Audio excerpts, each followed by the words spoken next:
Somewhere along the way, we started believing that life would hand us what's fair. That effort alone would be enough. That being a good person, showing up, trying hard, that these things would naturally lead to the life we imagine. But life doesn't work that way. It's not about what you deserve. It's about what you allow, what you accept, what you let continue, silently, repeatedly. And the quiet truth, most of what we carry wasn't forced on us. We tolerated it. We tolerated relationships that drained us, jobs that dimmed us, thoughts that poisoned us, routines that numbed us, not because we wanted to, but because at some point we decided it was easier to endure than to confront. Have you ever asked yourself, what am I still living with simply because I haven't drawn a line? What have I made room for in my life that doesn't deserve to be there but stays because I haven't told it to leave? Tolerating something is different from struggling through it. Struggle can be noble, but tolerance, when rooted in fear or habit, slowly erodes your sense of self. Every time you say, it's fine when it's not. Every time you lower your standard just to keep the peace. Every time you pretend not to notice what your soul feels loudly, a part of you fades. You may think you're being strong, but strength without boundaries becomes surrender. There's a strange comfort in tolerating. It keeps us from confrontation, from risk, from being alone, but it also keeps us from growing, from healing, from becoming who we were always meant to be. You don't rise to your potential. You rise to the level of what you refuse to accept anymore. And sometimes the most loving thing you can do for yourself is to finally say, this is no longer okay. Not with anger, not with blame, but with clarity. Because when you start raising your standard not just in how others treat you, but in how you treat yourself, everything begins to shift. Life starts meeting you at the level of your truth, not your fear. Ask yourself quietly, what have I been tolerating? A version of yourself that's dimmed, a dream you shelved, a relationship where your silence is mistaken for peace, a habit that feels small but steals your days one by one. What if today was the day you stopped? What if you taught life how to treat you by how you chose to live? We can't always control what enters our lives, but we can decide what stays. Let that be your power. Let that be your line in the sand. Because you will never get more than what you're willing to stand for. You'll never be given what you won't claim. You don't get what you deserve. You get what you tolerate. And when you begin to demand more from yourself, life starts listening. Your standards shape your reality more than your desires ever will. We all want something from life. Some wish for peace, others chase success. Many dream of love, fulfillment, or simply the freedom to breathe without fear. Desires are universal. They live in every human heart. But desires on their own don't build a life. Standards do. Desires are like seeds, full of potential, but powerless without soil, water, and care. Standards are the soil. They're what you actually live by, not just what you wish for. Think about it. How many times have you wanted something deeply, yet kept living in a way that contradicted that very want? You may desire health, but if your standard is convenience, fast food will win. You may crave meaningful relationships, but if your standard is to avoid difficult conversations, you'll keep people at a distance. You may wish for financial freedom, but if your standard is instant gratification, your money will never stay. Desire without standard is like a flame without oxygen. It flickers, it glows, but it never lasts. Standards give structure to desire. They translate vague hope into daily choices. But here's the quiet truth most people avoid. Raising your standards is uncomfortable because it forces you to outgrow the familiar. It demands action. It draws lines. It says, this is the life I accept, and nothing less. What you allow, you invite. What you repeat, you become. What you settle for, you normalize. Your life right now is shaped not by what you dream about at night, but by what you refuse to accept every day. It's not the vision board. It's not the goal list taped to the mirror. It's the tiny quiet moment when you choose not to hit snooze. When you say no to another distraction. When you don't send that text to someone who's already shown they don't value you. That's where reality is built. In moments too small to celebrate, but too powerful to ignore. Standards are not about perfection. They're not about rigidity. They're about self-respect. They say, I will not shrink myself to be accepted. I will not betray my peace to avoid confrontation. I will not lower the bar just because others are comfortable where it is. And when you start living like that, when your daily actions begin to honor your deepest values, something shifts. You stop negotiating with chaos. You stop attracting what you've outgrown. You stop explaining your worth. It's not magic. It's not luck. It's standard. And people notice. The world adjusts. Not because it owes you something, but because you've stopped pretending you owe it everything. So ask yourself, what do I really want? And what am I currently tolerating that contradicts that? Where have I wished instead of chosen? Where have I hoped instead of held a line? Desires are the whispers of your soul, but standards, they're the language of your life. Let them speak for you, because in the end, you will not be remembered for what you wanted. You will be remembered for what you stood for. Silence in the face of discomfort becomes permission for it to stay. There is a kind of silence that brings peace, the quiet of early mornings, of still water, of gentle presence. But there is another silence, a heavier one, the silence we keep when something within us stirs, but we say nothing, the silence when someone crosses a line, and we let it slide, the silence when a part of us aches for change, but fear says, not yet. The silence when discomfort enters the room, and we pretend we don't see it, hoping it might just leave on its own, but it doesn't. Discomfort unaddressed rarely fades. It settles. It grows root. Like a leak in the ceiling we ignore, it seeps, it stains, and eventually, it collapses what once felt solid. What we don't confront, we give quiet permission to remain, and in doing so, we often betray the very parts of us that long to breathe. Have you ever felt that internal tug, that soft voice that says this isn't right? Maybe in a conversation that left you small, in a job that drains your soul, in a friendship that feels like a one-way street, and yet, you smiled, you nodded, you stayed. Not because you agreed, but because you didn't want to disturb the surface. But here's the truth we often avoid. Discomfort isn't the enemy. Avoiding it is because what we avoid controls us. Every time we stay silent in the face of what hurts us, we teach ourselves to live smaller, to doubt our instincts, to accept discomfort as normal, and over time we become fluent in the language of denial. We say, it's not that bad, they didn't mean it, I'll deal with it later, but deep down we know that silence is not peace, it's self-abandonment in disguise. It's a peace that comes at the cost of our own voice. What would happen if you stopped silencing what you feel? What would happen if instead of shrinking, you spoke, even softly, even clumsily, but honestly? Speaking doesn't always mean confrontation. It means alignment. It means letting your outer world match your inner truth. Sometimes it sounds like, no, I don't agree. Sometimes it's, that hurt me. Other times it's simply, I need something different now. It's not easy. It requires courage, not the loud kind, but the quiet kind, that holds your voice steady when your hands shake. But here's the gift of that courage. When you stop being silent in the face of discomfort, you stop betraying yourself. You start becoming someone your future can trust. And slowly, the discomfort begins to fade, not because you ignored it, but because you faced it.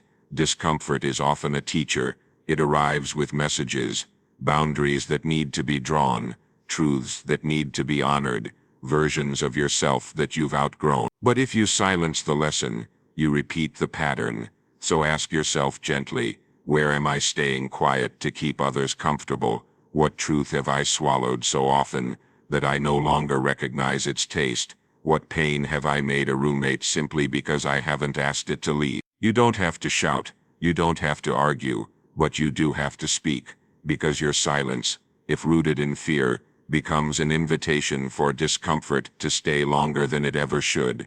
And the moment you find your voice, even if it trembles, you begin to write a new story. Not one where life happens to you, but one where you stand, gently, firmly, and say, this is who I am, this is what I need, this is what I will no longer carry in silence. What you tolerate today becomes your normal tomorrow. It never happens all at once, Rarely do we wake up and say, I'll accept less than I deserve today. But slowly, almost invisibly, it creeps in. One overlooked comment, one day of ignoring how tired you are, one more compromise that didn't feel right, but you didn't want to make a scene. And then before you know it, what once felt unacceptable becomes your everyday. This is how the human spirit quietly adapts, not to what it wants, but to what it allows. And the dangerous thing about tolerance is that it's comfortable. It feels polite, it looks patient, it wears the mask of maturity. But in truth, it often hides a kind of silent surrender. Have you ever looked around at your life, your habits, your environment, even your relationships, and wondered, how did I get here? It didn't happen in a single moment. It happened in small, repeated silences. It happened every time you said it's fine when it wasn't. It happened when you didn't want to rock the boat, even though the boat was already sinking. Tolerance can become a quiet prison, and the bars are made of your own hesitation. Because here's a truth that stings a little. What you don't reject, you eventually absorb, and what you absorb long enough, you begin to believe is you. But it's not. You were not born to settle. You weren't created to exist in environments that dim your light just because it's inconvenient for others to see you shine. You weren't built to walk on eggshells in your own life. But if you tolerate disrespect, you teach people how to treat you. If you tolerate chaos, you invite it to stay. If you tolerate a life that drains you, you become the person who lives in that version of reality, not because you chose it, but because you allowed it. It's not your fault, but it is your responsibility.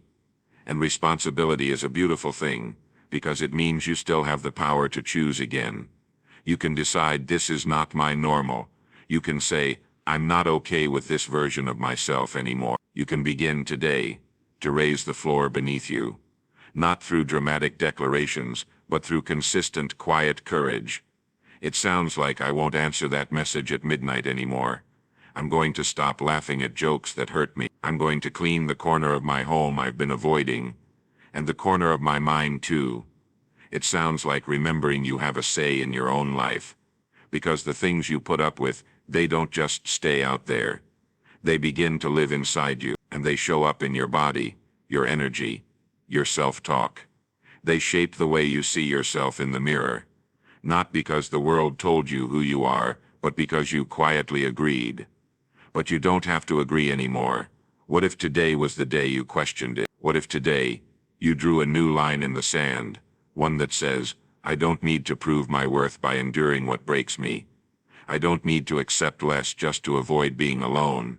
I will no longer let yesterday's tolerance define tomorrow's identity. You deserve a life that feels like it belongs to you, not one that was handed down by old fears or quiet guilt. So look around. What have you been calling normal that's really just familiar pain? And more importantly, what might your life become if you stop tolerating it? Because the truth is simple, the standard you set today becomes the rhythm of your tomorrow, and you are the one holding the baton. Self-respect begins the moment you draw a boundary, and keep it. There comes a quiet moment in every life when you realize you've been standing too close to the things that hurt you. Not because you're weak, not because you don't know better, but because for a time, you forgot what it meant to matter to yourself. Self-respect doesn't begin with how others treat you. It begins when you decide to treat yourself differently. It begins when you draw a line not in anger, not in defiance, but in truth. A boundary is not a wall, it's a doorway, an invitation for only what honors you to step through. But it's not just about drawing the line. Anyone can say, I won't allow that anymore. The real shift begins when you keep the line, when you stand by it even when it's inconvenient, even when it's lonely, even when people don't like it. That's where self-respect is born. Not in the declaration but in the follow-through. Ask yourself, how many times have you bent your own boundary just to keep the peace? Just to avoid the silence after saying no? Just to prove to someone else that you're easy to love? But here's the truth. The peace you think you're keeping is not peace at all. It's postponement, and the silence that follows a boundary. That silence is sacred. That silence is space. Space for truth, for healing, for alignment. Every time you honor a boundary, you tell yourself something powerful. I am worth protecting. My energy matters. My time is not for sale to every demand that knocks. My presence is a gift, not a given. Boundaries are not punishments, they're declarations of value. You wouldn't leave your door wide open to a storm, so why do we leave our hearts open to every wind that blows through? A boundary doesn't mean you love people less, it means you've learned to love yourself enough to choose what you allow. And when you begin to live like that, something shifts. Not just in others, but within. You start showing up differently. You stop over-explaining. You stop apologizing for simply being. You stop asking for permission to need what you need. And what's more, the people who truly see you, the ones who value you, they don't run from your boundaries, they respect them. Because when someone respects the lines you draw, they're really saying, I see your worth, and I honor it. But don't expect everyone to celebrate your growth. Some will call your boundaries walls. Some will say you've changed. Some will test the limits just to see if you'll flinch. And in those moments, you'll be tempted to soften, to explain, to go back to who you used to be. Don't, because every time you choose self-respect over self-betrayal, you teach your heart it's finally safe with you. There's no applause for this kind of work, no spotlight, no parade, just the quiet knowing, deep in your bones, that you no longer abandon yourself to be loved, liked, or understood. And that knowing, it's peace, it's power, it's home. So if you've been waiting for permission to draw the line, let this be it. Draw it.